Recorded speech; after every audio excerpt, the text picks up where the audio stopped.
Pemirsa, kita teruskan diskusi Indonesia Lawyers Club. Premanisme, perlukah Petrus Jilid 2? Tadi sudah jelas bahwa peluang itu terbuka karena penegak hukum dalam hal ini dari sistemnya, peradilannya, sampai ke eksekusinya yang katakanlah bertele-tele dan juga lalai, sehingga orang memakai jasa preman. Bahkan menarik sekali tadi dikatakan bahwa sebelum kuasa ditandatangani ada gelar perkara dulu, baru kuasa ditandatangan.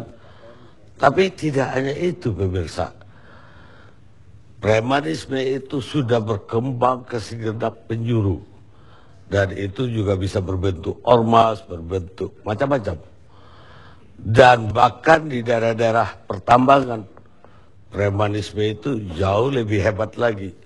Tambang yang legal bisa dikuasai atau dicuri. Dan aparat atau pejabat daerah pun terlibat dalam hal ini dengan membuat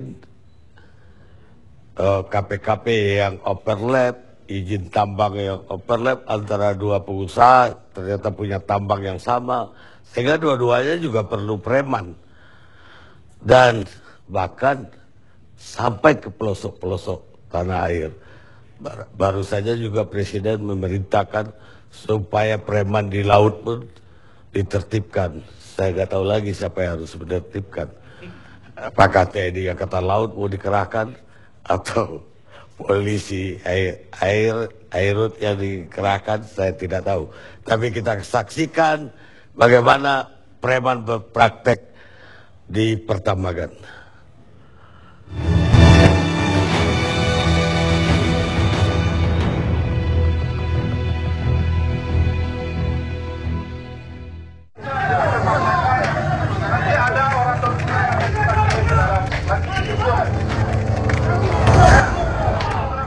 Aksi ratusan warga yang menuntut bupati untuk turun dari jabatannya dipicu karena bupati dianggap lebih berpihak kepada pengusaha tanpa memberi kesempatan pada warganya untuk bisa mendulang emas di tanah mereka sendiri.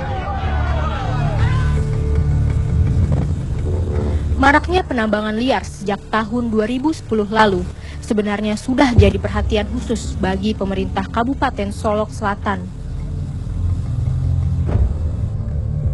Usaha untuk mengeluarkan izin penambangan rakyat pun sudah pernah diajukan pemerintah kabupaten pada DPRD Solok Selatan. Namun, sampai sekarang belum ada kata sepakat. Merasa membutuhkan waktu yang tidak sebentar dan sambil mengikuti keinginan warganya, Bupati Solok Selatan akhirnya membuat keputusan untuk menghentikan segala bentuk aktivitas penambangan menggunakan alat berat, kecuali penambang tradisional. Sementara yang kita perbolehkan menambang secara tradisional tanpa alat bantu, pakai dompeng, apalagi pakai eskavator, kapal truk dan lain-lainnya, tidak boleh. Rencana tak berjalan mulus. Larangan bupati untuk melakukan penambangan besar-besaran tak diindahkan. Penambangan dengan alat berat terus berlangsung, meski dengan cara sembunyi-sembunyi. Keberadaan penambang-penambang liar yang menggunakan alat berat diduga kuat didalangi oleh oknum aparat tertentu di belakangnya. Tim menyikap tabir sempat mendapat informasi dari salah seorang warga yang menceritakan bagaimana awalnya eskavator yang dibackingi oleh oknum masuk menguasai lahan tambang. Awalnya pelaku ilegal ini namanya kan Amkayo. Jadi Amkayo itu kalau nggak salah didampingi oleh kepolisian. Ada yang membackingi di belakang ini mantan Wakapolda pensiunan dulu. Pas setelah itu 3 bulan yang lewat masuk anggota marinir, masuk ke dalam. Awal 3 unit eskavator, sampai 15 hari setelah itu masuk sampai memenuhi 7 unit. Seolah-olah yang mendominasi usaha di sini, yang mendominasi kekayaan alam, itu seolah-olah aparat semua gitu. Jadi keterlibatan aparat di sini cukup besar kalau kami lihat. Jadi yang 7 unit ini itu secara menyeluruh kalau kami lihat ada peran dari Angkatan Laut semua gitu. Ada yang pakai seragam, ada yang enggak gitu. Ya, terus sampai kemarin kami melihat ini ada keterlibatan aparat juga di belakang, tapi kami melihat ini keterlibatan secara menyeluruh polisi kelihatannya gitu. Piko ini di backing polisi? Iya, di backing polisi. Persoalan di Bumi Solok Selatan harus disikapi secara serius, mengingat kerugian yang sangat besar karena praktek pertambangan ilegal ini.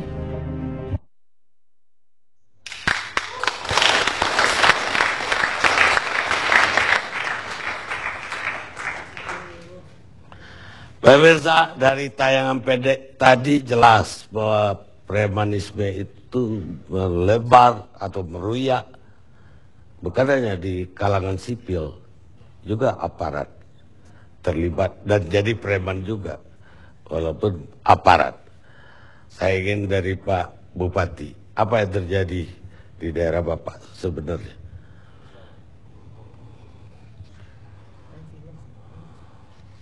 Terima kasih Bang Karni, terima kasih kepada TV One yang telah mengizinkan kami untuk datang jauh-jauh ke sini menyampaikan permasalahan yang ada di Solok Selatan. Yang sedang kami hadapi 2 tahun belakang ini adalah maraknya illegal mining atau tambang liar emas yang menggunakan alat-alat canggih, eskavator, kapal keruk, kemudian juga kapal penyedot, kemudian juga mesin dompeng itu luar biasa banyaknya. Dan kalau kami hitung-hitung jumlah eskavator saja mencapai 500, bahkan pernah ada 1000 banyaknya. Dapat kami sampaikan di sini bahwa setelah kami lakukan survei, 1 eskavator menghasilkan emas sehari itu bervariasi. Ada yang setengah kilo per hari, ada yang 1 kilo per hari, namun secara rata-rata setidak-tidaknya 2 on per hari 1 eskavator mereka mendapatkan itu di Solok Selatan. Nah, kalau 1000 eskavator berarti 2000 on per hari, 100 miliar per hari, berarti 10 hari 1 triliun Bang, sebulan 3 triliun. Kalau setahun kita anggap 10 bulan saja, berarti Solok Selatan sudah kehilangan, sudah rugi negara 30 triliun selama 1 tahun. Ini 2 tahun berlanjut hal seperti ini. Kami pemerintah daerah kewalahan menghadapi ini karena seperti apa yang disampaikan oleh informasi dari tayangan TV One tadi itu. Bupati tentunya tidak bisa berdaya tanpa dibantu oleh Muspida, dalam hal ini aparat penegak hukum. Kalau aparat penegak hukum di sini juga lumpuh, kami mau minta tolong sama siapa? Nah, untuk menyelesaikan hal ini, kami sudah melaporkan kepada Bapak Gubernur bulan November tahun 2012 untuk meminta bantuan Muspida Provinsi turun ke Solok Selatan memberantas illegal mining yang semakin hari semakin marak. Namun keterbatasan fasilitas pemerintah provinsi sehingga penanganan pun belum cepat, sehingga kami melaporkan kepada Kementerian ESDM, kemudian juga kami melaporkan kepada Komisi 7 dan sudah diterima kami audiensi, insya Allah tanggal 1, tanggal 2 dari Komisi 7 akan datang ke Solok Selatan melihat tambang liar yang sampai sekarang masih saja ada. Setidak-tidaknya 100 eskavator. Bapak nggak lapor ke Polres? Sudah, bahkan kita sering koordinasi dengan Polres. Dan Polres sendiri sudah turun ke lapangan melakukan razia dan bahkan kadang-kadang bergabung dengan Polda Sumbar. Banyak dilakukan penangkapan, tetapi justru setelah itu semakin banyak lagi muncul yang baru. Gitu. Tapi kalau menurut tayangan tadi, oknum polisi, oknum TNI, AL katanya juga ikut bermain di situ. Saya mendengar informasi itu dan saya pernah menemukan eskavator yang dibawa pakai tronton, kebetulan sedang istirahat di rumah makan. Saya foto sendiri eskavator itu, kemudian saya lihat ada yang mengawalnya baju loreng. Dan saya tanya, Bapak dari mana? Dia bilang dari Pomal. Pomal itu apa? Saya bilang, Polisi Militer Angkatan Laut. Saya mau keluar dari Solok Selatan, Pak, katanya. Saya nggak nanya lagi, kalau sudah keluar saja saya sudah senang, Pak. Karena di sana itu luar biasa sekali. Jadi kasarnya para preman merampok daerah Pak Bupati tiap hari. Tiap hari, dan itu lebih kurang selama 2 tahun. Itu tidak bayar pajak. Nol, Pak. Nggak ada pajak. Tidak bayar royalti juga. Tidak ada. Tidak ada pemasukan untuk daerah. Itu katanya ada kapal-kapal yang dirakit di hulu sungai untuk kapal keruk di sana. Dan betul. itu datang dari daratan Cina ke sini. Ya. Baru 4 hari kemarin, ya, ada mobilisasi 15 truk peralatan perlengkapan kapal yang akan dirakit menjadi kapal penambang itu. Padahal sekarang ini sedang dilakukan razia besar-besaran oleh aparat kepolisian. Sekarang itu. 2 tahun ini enggak. 2 tahun ini dilakukan juga razia, tetapi tambah tidak banyak. menimbulkan efek jerah bagi para penambang, malah semakin banyak setelah Ada yang itu, Pak. dimajukan ke pengadilan enggak? Ada, tapi sedikit sekali, dari 1000 itu paling 7 atau berapa gitu. Jadi yang 900, Dan prosesnya juga lama sekali. 993 tidak, 7 aja ke pengadilan. Ya, biasanya yang ditangkap yang dipilih-pilih juga kelihatannya, Bang. Dipilih-pilih. Dia ada yang diamankan, ada yang Itu ditangkap. katanya pengusaha-pengusahanya datang dari daratan Cina itu. Ini dia, ini ada pekerja asing justru yang masuk sampai ke Solok Selatan. Berapa banyak? Banyak sekali. Banyak sekali itu berapa? Dan ada puluhan orang? ada lebih kurang 20-30 ada di situ. Dan justru itu kita juga ingin bantuan pada kesempatan ini, pemikiran bahwa kerugian yang diakibatkan oleh tambang liar ini justru lebih dahsyat daripada korupsi-korupsi yang terjadi di negara Republik ini. Coba abang bayangkan, hanya satu kabupaten kecil, emas saja triliunan, bahkan puluhan triliun setahun. Kita tidak bisa bayangkan kalau beberapa kabupaten dan kota yang punya potensi emas kehilangan kerugian setiap tahunnya di Indonesia ini. Wajarlah kalau Bapak Presiden selalu mengatakan bahwa menurunkan angka kemiskinan. Dan saya yakin kalau pengelolaan tambang ini dikelola secara profesional dan betul-betul dibantu monitor mengawasi oleh Kementerian ESDM dan kementerian terkait juga, karena di Solok Selatan sekarang telah terjadi kerusakan lingkungan yang luar biasa, Bang. Terjadi pencemaran air, terjadi kerusakan hutan. Tapi dari lingkungan hidup belum ada komentar sampai sekarang. Baik, pemirsa, dari keterangan singkat Pak Bupati tadi jelas sekali bahwa selain dirampok Republik ini, khususnya berapa jam dari Padang ke Solok Selatan? 4,5 jam. 4,5 jam, dan itu juga ya karena emas, para penambang liar ketemu tentu akan datang ke situ. Dan yang lebih parah lagi, tidak hanya kerugian materi tadi, tapi juga karena penambang liar tentu saja tidak memelihara lingkungannya, dan air raksa segala macam itu akan lebih berbahaya bagi rakyat sana karena tidak terkontrol dengan penambangan liar. Saya ingin ke Pak Rapli, Boy Rapli. Pak Boy bukan orang Solok Selatan kan? Pak Boy, jelas sekali bahwa sebenarnya celah-celah hukum itu sudah dimanfaatkan atau telah mengembangbiakkan premanisme. Di kota tadi udah kita dengar, di pelosok 4 jam, 4,5 jam nanti saya dengar, jalannya juga jelek sekali itu ke situ. Berapa ratus kilo Pak dari Padang? Kalau ke lokasi emas itu lebih kurang 200 kilo. 200 kilo. 200 kilo 4,5 jam berarti jalannya betul-betul parah. Padahal tambang emas ada di situ. Ini gimana Polri menyikapinya? Ya, terima kasih Pak Karni. Selamat malam Forum ILC dan para pemirsa. Pertama, terkait dengan masalah premanisme, Pak Karni. Kalau kami melihat dari sisi tugas kepolisian, kami terus menganalisis setiap permasalahan dinamika yang ada dalam masyarakat. Antara lain juga terkait masalah isu premanisme tentunya, karena ini berdampak dengan gangguan keamanan. Kalau kita melihat ada permasalahan hukum dan ada permasalahan sosial di sana.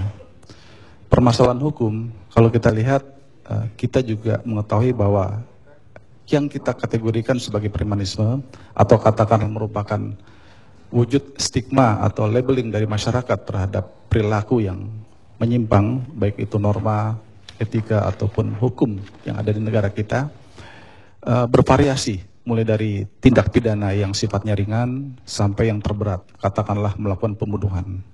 Tetapi juga kita melihat bahwa premanisme juga bagian dari masalah sosial, karena ini juga berkait dengan masalah adanya tingkat katakanlah masyarakat kita yang pengangguran, yang belum mendapatkan pekerjaan yang tetap, yang dia harus berjuang untuk memperoleh nafkah untuk bertahan hidup.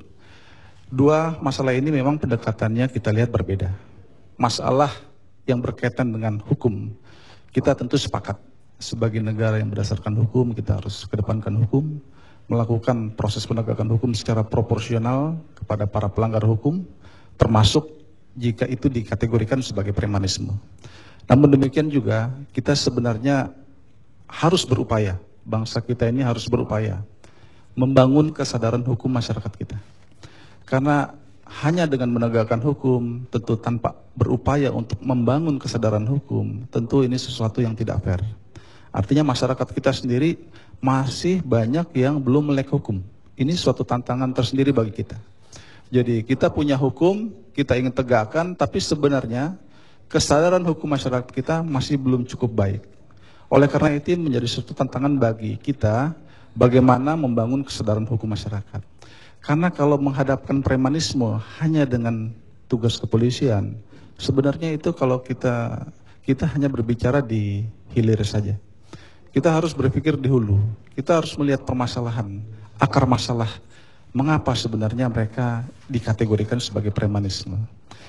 Kalau kita tanya satu persatu, mungkin Pak Karni, yang sekian ribu diamankan di Polda Metro Jaya ini, hanya sekitar 10-15% yang diproses tindak pidana, selebihnya dikembalikan. Kalau boleh kita tanya satu persatu kepada mereka, tidak ada mereka yang bercita-cita ingin jadi preman. Mereka ingin hidup baik, hidup layak, tetapi dapat dikatakan mereka merupakan bagian masyarakat kita yang kurang beruntung. Akan tetapi, kalau itu berkaitan dengan pelanggaran hukum atau katakanlah kejahatan yang serius, kita sepakat hukum harus dijadikan sebagai panglima dalam upaya melakukan langkah-langkah penertiban pelanggaran hukum yang ada di tengah-tengah masyarakat. Tapi yang terjadi kan begini Pak Boy. Ya kalau kita lihat dari Pak Bupati tadi, Pak Bupati udah lapor ke Polres, tapi nyatanya ribuan penambang liar beraktivitas di situ. Bahkan eskavator tadi kan bukan alat yang bisa disembunyikan, alat yang kelihatan. Kalau Polres mau menyitanya kan gampang, tapi itu tidak dilakukan. Ini kan fakta ini mengatakan bahwa kenapa ada preman, karena hukum itu tidak ditegakkan oleh kepolisian. Bagaimana menurut Pak Boy? Iya, tentu kalau kita meneropong dengan apa yang terjadi di Solo Selatan, ini juga terjadi di Kalimantan, Pak. Benar, terjadi di seluruh pelosok Indonesia. Yang namanya illegal mining sebenarnya termasuk salah satu program prioritas dari kepolisian di dalam melakukan penindakan kejahatan yang dapat merugikan kerugian negara, mendatangkan kerugian kepada negara. Jadi termasuk illegal mining, illegal fishing, illegal logging dan sebagainya. Dan tentu apa yang terjadi di Solo Selatan ini, kalau kita melihat apa yang terjadi, ya dapat dikatakan tentu kegagalan dari aparatur penegak hukum, termasuk institusi kepolisian yang ada di sana untuk menegakkan undang-undang terkait dengan masalah minerba, terkait dengan masalah lingkungan hidup. Jadi tentu di sini yang saya katakan tadi, itu sudah dilakukan, apakah belum dilakukan, memang harus dievaluasi. Jadi harus dilihat, dan kemudian apakah juga selama ini upaya-upaya untuk membangun kesadaran hukum masyarakat itu berjalan atau tidak. Karena kita tahu motif dilakukannya dari tindakan-tindakan seperti itu, semua pada umumnya kami yakin adalah motif ekonomi. Mereka melihat bahwa ada potensi yang besar, tetapi mereka ingin mendapatkan suatu keuntungan dengan cepat tanpa mengindahkan hukum, tanpa mengindahkan masalah lingkungan hidup, tanpa mengindahkan masalah prosedur, tata cara untuk melakukan aktivitas penambangan. Nah, ini juga berkaitan masalah pengetahuan masyarakat kita. Apakah sebenarnya masyarakat telah memiliki pengetahuan yang cukup tentang aturan-aturan itu atau tidak? Tetapi kita juga sepakat bahwa langkah-langkah hukum yang dilakukan oleh aparat penegak hukum ini tentu harus dievaluasi. Mengapa sampai sekian ratus ekskavator bisa masuk, padahal itu berkait dengan masalah tindakan aktivitas penambangan yang liar. Tentu ini bukan sesuatu hal yang tidak terjadi begitu saja, tetapi tentu ada sisi-sisi kelemahan yang harus kita evaluasi dan harus kita cari jalan keluar, sehingga tidak sekian ratus baru kita tersadarkan, oh ternyata ada kegiatan ilegal yang sedemikian rupa. Tapi ini adalah suatu proses yang tentunya berkait dengan masalah kesadaran hukum, berkait dengan masalah penegakan hukum. Ya, itu maksud saya, penegakan hukum tadi. Bahkan saya dengar aparat seperti tadi disebut TNI AL, ada TNI AD, kenapa terlibat? Karena dia melihat, katanya yang saya dengar, seolah-olah perampokan wilayah itu, bahkan dari daratan Cina, itu seolah-olah boleh aja, tidak melanggar hukum. Lah kalau orang lain boleh ngambil, kenapa kami nggak boleh? Kami warga negara Indonesia. Ya wajar juga saya lihat tuh cara logikanya. Tapi kita rehat sejenak, pemirsa.